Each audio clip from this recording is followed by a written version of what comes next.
Saudara-saudari yang terkasih dalam Kristus, pada kesempatan ini kita akan melihat bersama jejak kehidupan Bunda Maria sejak dinubuatkan di dalam Perjanjian Lama sampai pada kisah kenaikan Bunda Maria ke surga.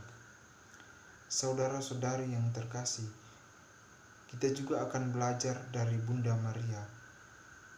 Tentu saja keutamaan Bunda Maria dapat menginspirasi hidup kita. Tapi yang menjadi pertanyaannya adalah mengapa kita harus belajar dari Bunda Maria dan selalu bercerita, dan kita sangat menghormati Bunda Maria di dalam Gereja Katolik. Karena Bunda Maria adalah salah satu tokoh yang sangat penting. Kalau bukan Bunda Maria atau kalau bukan ketaatan Bunda Maria, maka kita tidak akan mengenal Kristus. Karena berkat ketaatan Bunda Maria, karena kesetiaannya, karena fiat-Nya, maka Kristus bisa lahir dan bisa menebus dosa-dosa kita. Saudara-saudari yang terkasih, oleh karena itu, di dalam tradisi Gereja Katolik, kita sangat menghormati Bunda Maria.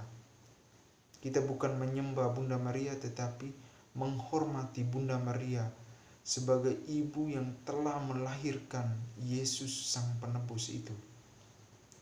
Oleh karena itu, saudara-saudari yang terkasih, pada kesempatan ini saya akan mengajak kita semua untuk melihat dua hal. Yang pertama, jejak kehidupan Bunda Maria sejak dalam Perjanjian Lama, dan yang kedua, apa yang kita belajar dari jejak kehidupan Bunda Maria ini. Poin yang pertama, jejak kehidupan Bunda Maria. Yang pertama, Maria dinubuatkan di dalam Perjanjian Lama, di dalam kisah Adam dan Hawa dalam Kejadian bab 3 ayat 15 berbunyi, "Aku akan mengadakan permusuhan antara engkau dan wanita ini." Artinya bahwa permusuhan antara si jahat atau setan dengan perempuan yang dinubuatkan, yaitu Maria, dan kepalamu akan diremukkan oleh wanita ini. Artinya bahwa Marialah yang melahirkan Yesus, dan Yesus mengalahkan kuasa jahat. Ini merupakan sebuah pralambang bagi kehidupan Bunda Maria yang melahirkan Yesus Sang Penebus yang mampu mengalahkan kuasa jahat atau setan. Kita bisa melihat Bunda Maria yang berdiri dan sedang menginjak ular. Dan di dalam kitab Nabi Yesaya dalam bab 7 ayat 14, "Sesungguhnya seorang perempuan muda akan mengandung dan melahirkan seorang anak laki-laki yang dinamainya Emmanuel." Artinya bahwa Allah beserta kita. Dua teks ini menubuatkan tentang kehidupan Bunda Maria, karena Bunda Marialah yang akan melahirkan seorang anak laki-laki dan dinamainya Immanuel, artinya Allah beserta kita. Bunda Maria adalah anak atau putri dari Santa Ana dan Santo Yoakim. Santa Ana yang artinya rahmat atau karunia, dan Santo Yoakim artinya persiapan bagi Tuhan, di mana Allah telah mempersiapkan seorang perempuan lewat rahim Ana atau lewat rahim Santa Ana. Kita bisa melihat bahwa Santa Ana dan Santo Yoakim pasti telah mendidik Bunda Maria secara baik, dan kehidupannya adalah perempuan yang taat pada orang tua. Dan poin yang kedua yaitu Maria mengambil peran dalam karya keselamatan Allah. Maria telah menerima kabar dari malaikat Gabriel, dan Maria adalah perempuan yang sangat dikaruniai oleh Allah. Ketika malaikat Gabriel berjumpa dengannya, malaikat Gabriel mengatakan bahwa hai engkau perempuan yang dikaruniai, atau terberkatilah engkau perempuan, karena engkau akan melahirkan seorang anak laki-laki, dan hendaklah engkau menamai dia Yesus. Itu artinya perempuan ini sudah diberkati atau sudah dikaruniai atau sudah dipersiapkan oleh Allah sendiri. Bukan manusia yang mempersiapkan, tetapi Allah lah yang mempersiapkan. Oleh karena Allah yang mempersiapkan, Allah menawarkan rencananya ini, dan Allah mengajak Bunda Maria untuk bekerja sama. Maka Bunda Maria menyanggup itu dengan taat. Terjadilah padaku menurut perkataanmu. Itu artinya sebuah kalimat atau sepenggal kalimat ketaatan Bunda Maria sendiri. Dan setelah ia mengakui itu atau ia menerima karya itu, untuk ia menerima pesan gembira itu, ia langsung mengunjungi Elizabeth dan belajar pada Elizabeth. Karena tidak mungkin bagi Maria belum menikah tetapi ia akan melahirkan. Maka ia harus belajar dari Elizabeth yang walaupun sudah tua tetapi bisa mengandung dan melahirkan. Karena bagi Allah tidak ada yang mustahil. Karena ini adalah rencana Allah, maka Allah akan mengatur segalanya secara sempurna. Dan saudara-saudari yang terkasih dalam Kristus, Maria sangat bersukacita dan bernyanyi. Seorang imam, seorang frater, bruder atau suster pasti sangat familiar dengan Kidung Maria. Di dalam pujiannya atau di dalam ibadat harian, Kidung Maria pasti dinyanyikan. Dan saya secara pribadi sebagai frater, saya sangat gembira karena kidung itu setiap hari kami menyanyikan Kidung Maria itu. Dan itulah tanda sukacita dan kegembiraan Bunda Maria. Dan poin yang ketiga yaitu tantangan awal Maria bersama dengan Yosef. Awalnya Yosef hendak menceraikan dia, tetapi akhirnya tidak jadi karena Allah mengintervensi kehidupan Yosef dan Maria. Maria dan Yosef harus berjalan jauh ke Bethlehem saat sedang hamil. Bayangkan, seorang perempuan yang sedang hamil, dia harus bukan naik kendaraan seperti zaman kita sekarang, tetapi dia harus naik keledai, harus menuju Bethlehem yang sangat jauh dan kondisinya sedang hamil. Dan itu adalah perjalanan yang tidak mudah bagi seorang wanita yang sedang hamil. Dan Maria melahirkan Yesus di kandang hina. Bayangkan seorang perempuan yang sedang hamil setelah berjalan berkilo-kilometer jauhnya, belum juga mendapat penginapan, dan ia harus melahirkan di kandang atau di tempat penggembalaan. Itu sesuatu yang ya memang bagi kita zaman sekarang di luar kriteria.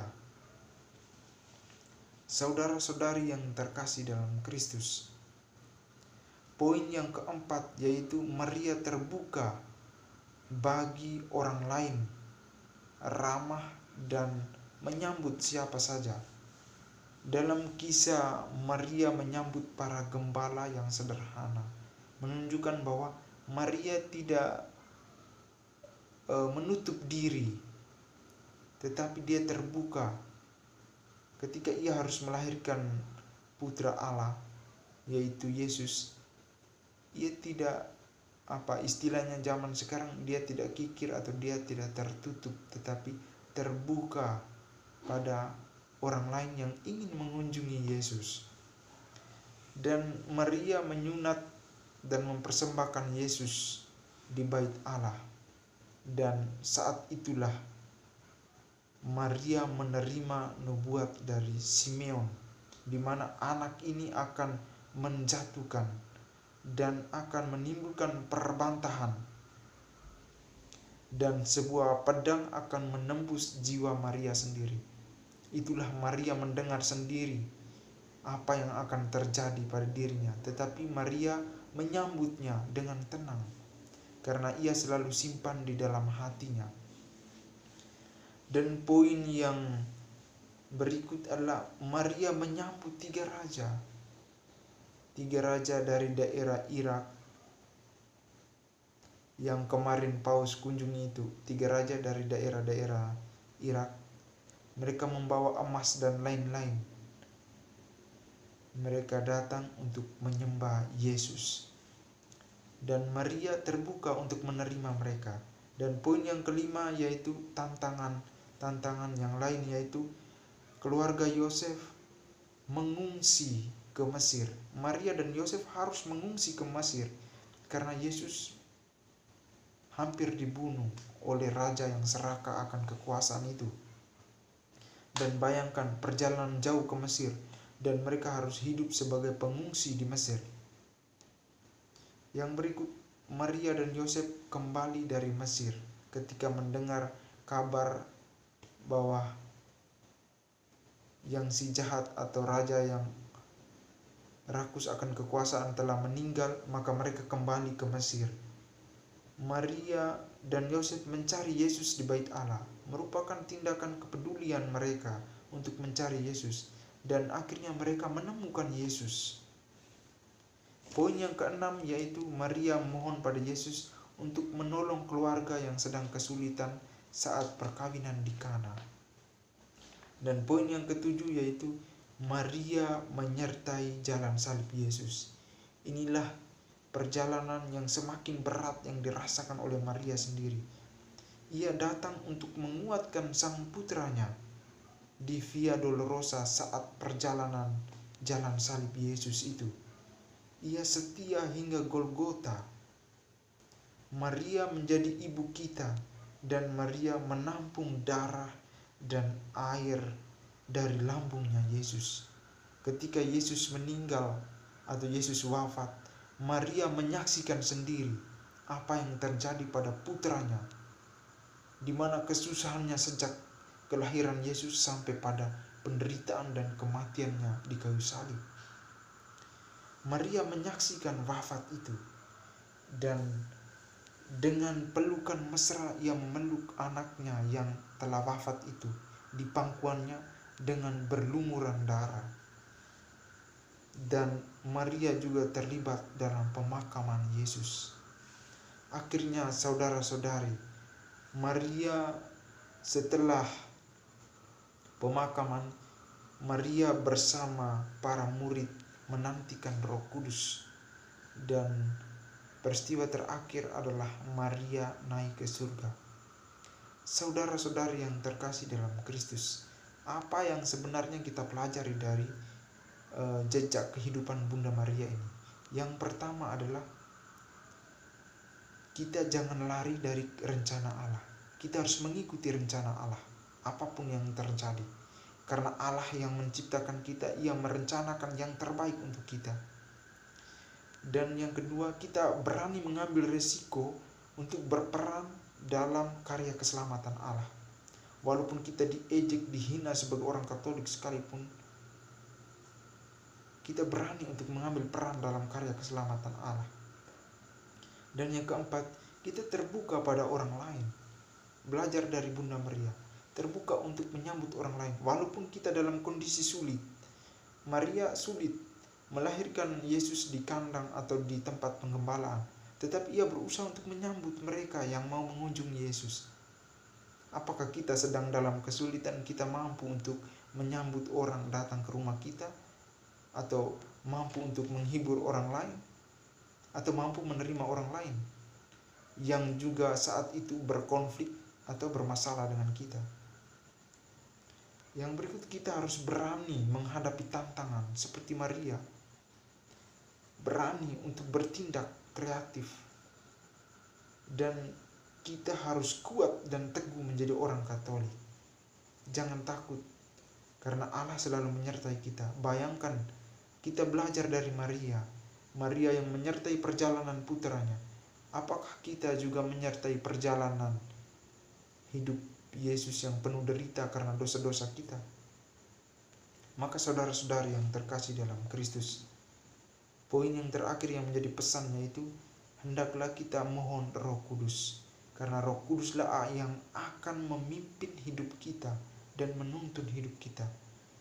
Saudara-saudari yang terkasih, saya sebagai frater, saya merasa bangga, saya sangat dekat dengan Tuhan Yesus, dan saya selalu bersyukur karena Tuhan Yesus selalu menyertai saya. Dan sebagai orang Katolik, jangan lupa kita punya Tuhan Yesus, dan Tuhan Yesus selalu menyertai kita dimanapun kita, kesulitan apapun yang kita hadapi, Dia selalu menyertai kita. Seperti Maria, Yesus memberikan hadiah yang terbaik untuk Bunda Maria.